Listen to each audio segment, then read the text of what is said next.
Scottish Labour Party is facing something of a dilemma. It has to find yet another new leader after Kezia Dugdale surprised everyone by resigning yesterday. But should it elect someone who, unlike her, wants to follow the agenda inspired by Jeremy Corbyn's leadership of the UK party? Or not? Our Scotland correspondent James Shaw now reports from Glasgow. This is Govan in Glasgow, a totem in some ways of the SNP's long attritional war against Labour.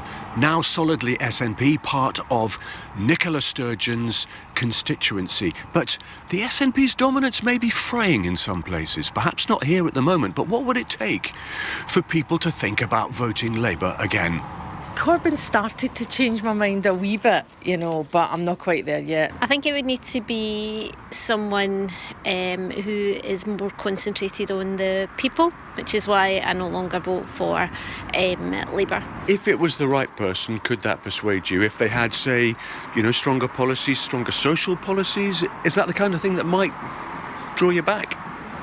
Possibly, but I would have to look at the manifestos quite closely together to see which one suited my personal friends, family, the best. And one of the party's newest and youngest MPs, Paul Sweeney, does believe that Scottish Labour needs to rebuild its socialist credentials. What we need in the Labour Party in Scotland is a leader who will come forward and drive forward an agenda that is about socialism, that is about redistribution of wealth and power and influence in favour of working people, ultimately embodying the principles of the manifesto we stood on in the general election, which clearly had a meaningful effect and traction amongst people in this country, to the point where we achieved an unexpected result in gaining 6 MPs in the west of Scotland and across the Central Belt. But that view will not be shared by everyone in Scottish Labour.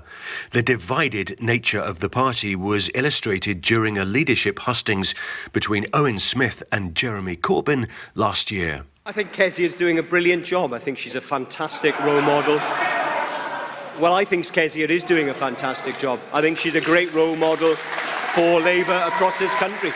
And I'm really worried that I'm hearing a Labour audience laughing and jeering at the leader of Scottish Labour. It looks likely there'll be at least one candidate to replace Kezia Dugdale from the left, perhaps the new MSP and long-time trade union official Richard Leonard, and one from the right, maybe Anna Sawar, who's already served as Scottish Labour's deputy leader. But the former Labour First Minister, Lord McConnell, says whoever wins, they will have to appeal to a wide range of voters. The new leader of Scottish Labour is going to have to be able to build a broad coalition that gets them above 30%, into the mid-30s, into the high 30s, and therefore means that Scottish Labour, with its leader, will run the next government in Scotland and will have the next First Minister of Scotland. According to David Clegg, the political editor of the Daily Record, there is one more vital factor to consider as Scottish Labour decides who its new leader should be. It's obviously quite a prize, not only because it will be the Scottish Labour leader, but that role now comes with a position on the UK Labour's National Executive Committee, their governing body. That's quite finely balanced at the minute between pro-Corbyn and anti-Corbyn forces, so it will have an impact across the UK. So this is not just about who leads Labour in Scotland, it's also about how much Jeremy Corbyn and his supporters will be able to influence the future of the whole party.